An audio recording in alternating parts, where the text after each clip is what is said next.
Hello दोस्तों, stock market leader में आपका स्वागत है। चैनल को अगर पहली बार विजिट कर रहे हो तो चैनल को जरूर सब्सक्राइब कीजिए, बेल आइकन को हिट कीजिए, आपको नोटिफिकेशन आता रहेगा। हम एक ऐसे सब्जेक्ट के बारे में बात करने वाले दोस्तों, जो है घर। आप देख सकते हो यहाँ पे स्क्रीन पे आप तो दिख रहा है, जो एक बहुत ही सुंदर सा घर है। और ऐसे घर को बनाने के लिए आपको 1 आध करोड़ तो आराम से लग ही जाएगा। और इसकी बजाय आपको एक प्लॉट खरीदना पड़ेगा। अदरवाइज किसी का सपना रहता है ऐसा घर बनाना, रो हाउस बनाना। अदरवाइज 1 BHK 2 BHK ऐसा तो सपना रहता ही रहता है। तो हर एक का सपना रहता है, हर एक का सपना रहता है कि मेरा खुद का घर होना चाहिए। तो मैंने भी बहुत बार वीडियो बनाई है कि आप घर खरीदने से अच्छा म्यूचुअल फंड में इन्वेस्ट करो और बाद में आप घर खरीद सकते हो, इतना पैसा बन सकता है। मगर मैंने भी बहुत सारी अभी डिटेल में स्टडी की रिसेंटली, तो आपको घर भी खरीदना अच्छा है। अदरवाइज आप म्यूचुअल फंड में भी SIP करते हो तो भी अच्छी बात है, मगर आपको घर खरीदना चाहिए दोस्तों। अपने जो बुढ़ापा वगैरह रहता है उसके लिए आपके पास घर रहना चाहिए। तो आगे मैं आपको इसके बारे में डिटेल में बताऊंगा कि घर खरीदना चाहिए या नहीं खरीदना चाहिए, कब खरीदना चाहिए, कब खरीदना नहीं चाहिए। तो इन सब के बारे में आगे हम बात करने वाले हैं। और अभी देखिए, स्मॉल कैप म्यूचुअल फंड, उसमें लगभग 20 फंड्स है। और उसमें से एवरेज रिटर्न देखोगे तो ये 3 साल के रिटर्न है दोस्तों। 45% एवरेज स्मॉल कैप दे रहा है 3 साल में, 45% के रिटर्न। तो आप देखिए, अभी स्मॉल कैप में इतना पैसा बन रहा है, मगर 3 साल में ही बन रहा है। अब लॉन्ग टर्म का सोचना पड़ेगा आपको। अगर बड़ी वेल्थ क्रिएट करनी है तो लॉन्ग टर्म आपको सोचना पड़ेगा। अभी देखिए, quant small cap fund per annum यहाँ पे 36% की रिटर्न दे रहा है। इसका रैंकिंग देखिए, 17th रैंकिंग है इसका। नेक्स्ट है Nippon India small cap fund, ये 3 साल में लगभग 29% के रिटर्न दे रहा है। पर एनम 29% के CAGR रिटर्न।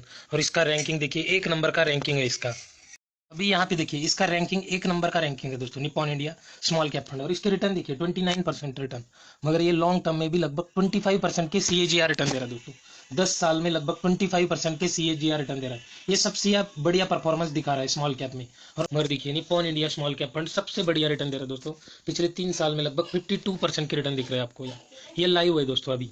और अभी देखिए, 5 साल में 19% के रिटर्न दे रहा है। और लॉन्ग टर्म में देखोगे तो लगभग 24.87%, लगभग 25% के रिटर्न अपने इन्वेस्टर को बना के दे रही है पिछले 10 सालों से।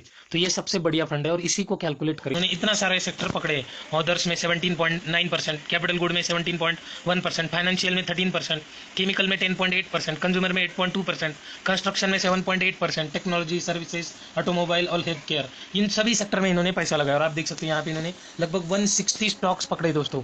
अगर 160 कंपनियां डूबी तो आपका पैसा डूबने वाला है। इसमें से एक दो डूब भी गई तो आपको कुछ फर्क पड़ने वाला नहीं है। तो ज़्यादा कंपनियां डूब गई, समझो कोरोना जैसा और कुछ आ गया और बहुत ही मार्केट में खराब कंडीशन आ गई और उस टाइम पे आपको पैसा चाहिए, तो मिनिमम आपको 10-12% रिटर्न आराम से मिल ही जाएंगे। और देखिए, आपका पैसा डूबने वाला तो नहीं है, इतनी तो गारंटी है इसमें। बस आपको रिटर्न कितने मिलेंगे इसकी गारंटी नहीं है दोस्तों। तो आप पूरा का पूरा SIP अदरवाइज म्यूचुअल फंड पे डिपेंडेंट मत बनिए। तो आप कुछ फिक्स इनकम में रखिए, कुछ थोड़ा सा पैसा आप FD के लिए भी रख सकते हो, क्योंकि कब कौन सी सिचुएशन किसको आ जाए किसी को नहीं पता रहता है। तो आप FD को भी पूरा बुरा मत समझिए, FD में भी आपका थोड़ा सा पैसा रहना चाहिए। FD में आपको अपनी इन्वेस्टमेंट डाइवर्सिफाइड करनी चाहिए। पूरा पैसा इक्विटी में नहीं होना चाहिए, पूरा पैसा आपका FD में भी नहीं होना चाहिए। थोड़ा सा पैसा FD में, ज़्यादा पैसा SIP में, म्यूचुअल फंड में, और थोड़ी सी प्रॉपर्टी भी होनी चाहिए आपकी। तो प्रॉपर्टी मीन्स आपका खुद का घर होना चाहिए दोस्तों। अभी हम आते हैं दोस्तों सबसे इंपॉर्टेंट पॉइंट, सबसे बड़ा इंपॉर्टेंट पॉइंट है कैलकुलेशन। तो अभी एस आई पी में हम 25,000 की SIP पकड़ रहे हैं दोस्तों। आपको मिनिमम 50 लाख तो लगेंगे दोस्तों, थोड़ा सा ठीक ठाक घर खरीदने के लिए। अच्छा सा घर 2 BHK भी खरीदोगे तो आप 50 लाख जरूर लगेंगे आपको। उससे भी ज़्यादा लग सकते हैं, मैं तो बहुत कम पकड़ रहा हूँ यहाँ पे। तो 50 लाख के लिए आपको EMI कम से कम 44-45,000 का EMI आएगा। तो उसमें से लगभग 25,000 की SIP कर रहे हैं हम। 25,000 की SIP, 25% के रिटर्न, और 10 साल के लिए अगर आपने किया तो आप देखिए यहाँ पे आपकी वेल्थ कितनी क्रिएट होती है। इन्वेस्टमेंट हो जाएगी 30 लाख रुपीज़, उसके ऊपर रिटर्न मिलेंगे 1 करोड़ 3 लाख, और टोटल हो जाएगी 1 करोड़ 33 लाख रुपीज़ की अमाउंट आपकी 10 साल बाद। अब अभी 2023 चल रहा है, 2033 में आपको ये इतना पैसा मिलेगा। अगर अभी यहाँ पे ध्यान से देखिए, अगर आपको 25% के रिटर्न मिलते हैं पर एनम CAGR से, 25% के रिटर्न, तो ये आसान नहीं है दोस्तों। 25% का आंकड़ा यहाँ पे लिखना और आना, ये लिखने का बात तो ईजी है दोस्तों, मगर ये मिलना बहुत ही इंपॉर्टेंट है। और ये मिलना बहुत ही मुश्किल बात है, क्योंकि मार्केट में कब कौन सी सिचुएशन आएगी और कब कैसा मार्केट रिएक्ट करेगा ये किसी को नहीं पता है। और आप सभी को पता है, अभी जर्मनी पूरा रिसेशन में चला गया, अमेरिका में भी रिसेशन का मामला चल रहा है अभी। तो उनके डेट है, उनको जो मिलने वाला है, डेट वो लेने वाला है, उस न्यूज़ के चलते मार्केट अभी भाग रहा है दोस्तों। तो मार्केट में कब करेक्शन आएगा, कब आपको इन्वेस्टमेंट करनी है, किस टाइम पे आपने इन्वेस्टमेंट की, उसके ऊपर भी बहुत सारे फैक्टर अवेलेबल रहते हैं दोस्तों। और अभी देखिए, 25% के रिटर्न मिलते हैं आपको, तो 10 साल में 1 करोड़ के ऊपर की अमाउंट मिल जाती है आपको। अगर वहीं 25% 25,000 की SIP, 25% की रिटर्न और लगातार 20 साल तक आपको ऐसे ही परफॉर्मेंस देने वाला म्यूचुअल फंड मिल गया और इतने रिटर्न मिल गए आपको 25% के, तो 20 साल बाद आप देखिए बहुत बड़ी अमाउंट बन जाती है दोस्तों। 17 करोड़ 14 लाख रुपीज़ दोस्तों, बहुत बड़ी अमाउंट है और ये बहुत बड़ा आंकड़ा है दोस्तों। 25% पर एनम कंटिन्यूसली 20 साल तक देना, अभी तक यहाँ पे दिया है फंड ने, मैंने बहुत बार आपको दिखा भी दिया है कि 25% की रिटर्न मिले हैं, तो उसके बारे में भी आपको मेरी पिछली वीडियोस में आपको इन्फॉर्मेशन ज़रूर मिलेगी। आपको पिछली वीडियोस देखनी पड़ेंगी दोस्तों, उसमें आपको ज़रूर मिलेगा 25% रिटर्न देने वाला और 20 साल तक दिए है फंड ने। मगर कौन सा फंड आगे देगा ये किसी को नहीं पता है दोस्तों। आप जिस भी फंड में इन्वेस्ट कर रहे हो इन्वेस्ट करते रहिए, मगर इतने बड़े एक्सपेक्टेशन रखिए मत दोस्तों, क्योंकि आप देखिए अभी इतनी बड़ी वेल्थ क्रिएट हो तो रही है।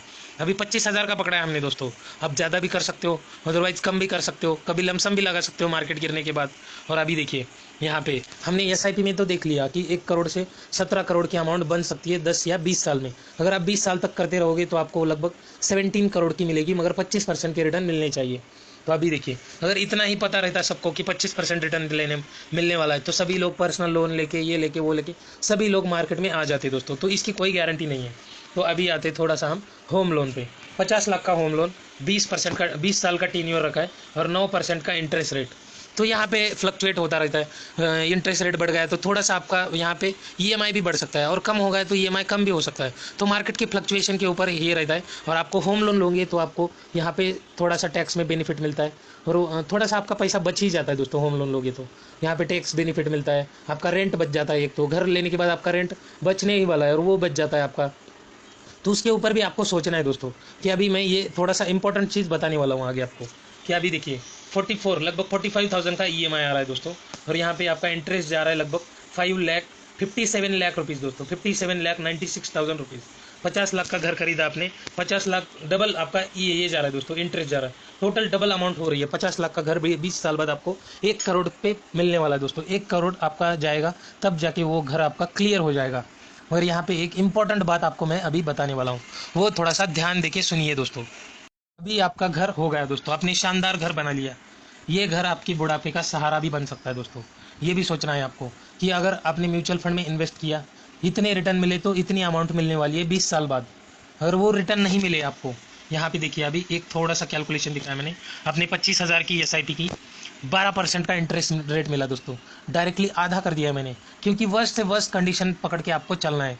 तो 12% का यहाँ पे इंटरेस्ट रेट मिला आपको और 20 साल के लिए आपने कंटिन्यू करते रहे। आप 20-30 की एज से आप कंटिन्यू सेविंग करते जा रहे हो और 50 साल हो चुके हैं, आपको रिटायरमेंट आ चुका है आपका नज़दीक और आपको उस पैसे से अभी देखिए कितनी अमाउंट क्रिएट हो रही है, 2 करोड़ 49 लाख रुपीज़, लगभग 2.5 करोड़ के आसपास यहाँ पे अमाउंट बन रही है। तो 2.5 करोड़ में अभी क्या होगा, आप घर खरीदोगे, आपके बुढ़ापे के लिए पैसा रखोगे, आपके बच्चों की पढ़ाई करोगे, क्या क्या करोगे दोस्तों, इतना ही पैसा मिलेगा। तो वर्स्ट से वर्स्ट कंडीशन पकड़ रहा हूँ मैं यहाँ पे, 12% की रिटर्न। तो अभी देखिए आपने घर खरीद लिया, होम लोन करके घर खरीदा, आपका 20 साल EMI जा रहा है और मगर आपका रेंट बच रहा है वहाँ पे, तो वहाँ पे आप थोड़ा सा सेविंग, क्योंकि आपकी सैलरी दोस्तों, आपकी सैलरी आगे चल के बढ़ती रहेगी, तो उसमें से आपको थोड़ी सेविंग तो करनी ही पड़ेगी वहाँ से आप, क्योंकि आपको पता है कि अरे यार मेरा इतना EMI जा रहा है। तो आपका 20% तो अपने सैलरी का 20 या 30% तक आप अपना EMI रख सकते हो। उसके बाद आप थोड़ा सा गोल्ड खरीदिए, गोल्ड के बाद आप थोड़ा सा यहाँ पे FD कर दीजिए और वहाँ पे आप थोड़ा सा अभी बाद में म्यूचुअल फंड में भी इन्वेस्ट करने की कोशिश कीजिए। तो आप ऐसे भी कर सकते हो, क्योंकि ये लाइफ का मामला है दोस्तों, पूरे लाइफ का। आपने एक बार घर खरीद लिया, बुढ़ापे में आप उस घर में रह सकते हो, क्योंकि आप अभी देखिए आपने वैसे करके पूरा पैसा म्यूचुअल फंड में झोंक दिया, आपकी पूरी इन्वेस्टमेंट म्यूचुअल फंड में पड़ी है और वहाँ पे आखिरी के टाइम पे वहाँ पे आपको रिटर्न नहीं मिल रहे, तो उस टाइम पे आप यहाँ पे बूढ़े हो जाओगे और बूढ़ा होने के बाद दोस्तों आपका कोई इनकम सोर्स नहीं होने वाला है। आप रिटायर होने के बाद पेंशन कितना मिलेगा, बहुत कम पेंशन मिलता है यहाँ पे। तो बूढ़ा होने के बाद अगर आपको हैप्पी लाइफ जीनी है तो आपका खुद का घर तो होना ही चाहिए दोस्तों।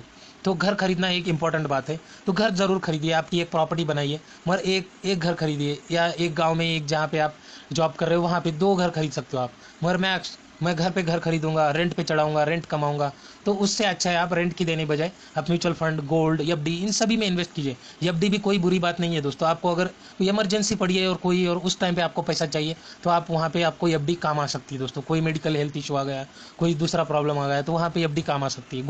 गोल्ड में भी अच्छा इंटरेस्ट रेट मिलता है दोस्तों। गोल्ड भी धीरे धीरे कल के आगे बढ़ता ही जाने वाला है दोस्तों। अभी देखिए 50-60 पे आ चुका है गोल्ड, किसको पता था इतना महंगा होने वाला है, तो आगे चल के गोल्ड भी बढ़ने ही वाला है। तो ये सब आगे बढ़ने वाले दोस्तों। आपका घर अभी आप समझिए यहाँ पे आप रेंट अभी 10,000 पकड़ के कैलकुलेट कर रहे हो अगले 20 साल तक, मगर 20 साल में आपका रेंट भी बढ़ने वाला है दोस्तों। हर साल रेंट में भी 5-6% की वृद्धि होने वाली है, 5-6% आपका रेंट बढ़ने वाला है। और 20 साल बाद आप जिस घर में अभी 10,000 रुपये रेंट देके रह रहे हो, यहाँ पे इतना आलीशान घर, कोई लोग बोलते हैं कि आलीशान घर मुझे 10,000 रेंट पे मिल रहा है अभी, तो मैं क्यों खरीदूँ घर को। मगर आप 20 साल बाद की सोचिए, यही घर आपको 10,000 रेंट पे थोड़ी मिलने वाला है दोस्तों। 20 साल बाद इस घर का रेंट 50,000 होने वाला है दोस्तों। और उस टाइम पे आप यहाँ पे रिटायर हो जाओगे और उतना रेंट पे नहीं कर पाओगे, क्योंकि आपका इनकम सोर्स ही नहीं है। वहाँ पे आप रिटायर हो गए, आप अभी कमा नहीं रहे हो, अर्निंग नहीं है आपकी कुछ, तो उस टाइम पे आप इतना रेंट कहाँ से पे करोगे। तो इसी के लिए आपको थोड़ा सा बुढ़ापे का भी सोचना है। आपके बेटे की शादी, बेटी की शादी, उसके बारे में भी सोचना है, उसमें उसके लिए भी आपको सेविंग करनी है। तो आपने घर खरीद लिया, घर को अच्छा अप्रिसिएशन मिल रहा है, 1 करोड़ का घर बाद में 2 करोड़ का भी हो सकता है। वहाँ पे 1 करोड़ तो आपने दे ही दिया है बैंक को, 50 लाख इंटरेस्ट, 50 लाख आपका पूरा उसकी कीमत और 50 लाख इंटरेस्ट, लगभग 1 करोड़ को तो आपको मिल गया घर। तो उसको आप 1 करोड़ में थोड़ी ना बेचोगे, उसका दाम 2 करोड़ लगाओगे आप, तो उस टाइम पे 2 करोड़ में भी खरीदने वाले मिलेंगे। मगर म्यूचुअल फंड में ऐसा है दोस्तों कि म्यूचुअल फंड अच्छी बात है, आपको इन्वेस्ट करना चाहिए, मगर ज़रूरत से ज़्यादा म्यूचुअल फंड में डिपेंड नहीं रहना है दोस्तों। मैं इसीलिए ये वीडियो बना रहा हूँ आज के दिन, क्योंकि बहुत सारे यूट्यूबर का भी मैं वीडियो देखते रहता हूँ कि वो लोग बताते कि प्लॉट मत खरीदो, फ्लैट मत खरीदो, घर मत खरीदो, बस रेंट पे रहो, आराम से पैसा बनाओ, एंजॉय करो। मगर रिटर्न नहीं मिलेगा तो क्या करोगे दोस्तों, क्योंकि मार्केट तो गिरता है, ऊपर चढ़ता है, मार्केट में करेक्शन होते रहता है, और वहाँ पे कोई यहाँ पे आपको ये नहीं है कि फिक्स रिटर्न मिलने वाला है आपको यहाँ पे इतना।